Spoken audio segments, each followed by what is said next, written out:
Kakamdan aymat veriyorsun. Terakkamı şeyin aymat veriyorsun. Aslında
kalkama hürmet koysumu.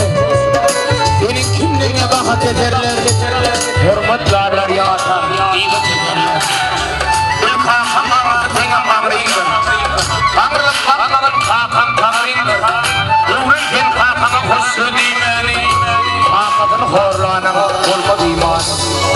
Erkeklerin vursun demin atmana. Korşudun bir kalkama bulagat mana. Yanıktım ağam. Onun kolunun atağın Hakan oğlum Hakan yeterdi kanun hüküm verir Sağların şaka Hakan hüküm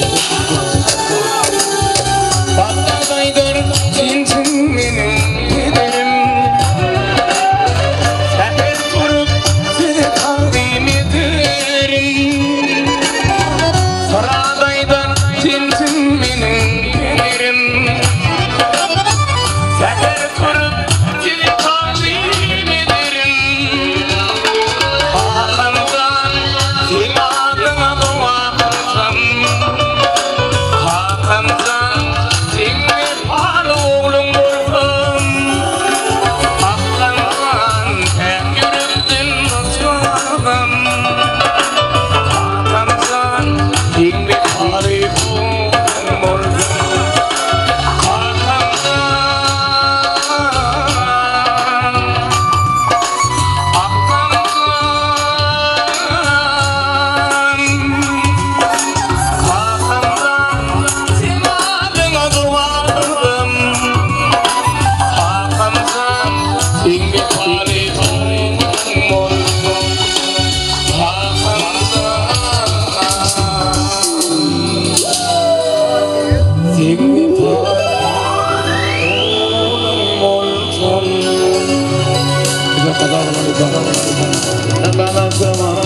Benim şarkıları hepsine kalk oynadı. Taraftamın dostları, yan bırakma. İlanında gülaylamayın. Taraftamın dostları, yan bırakma.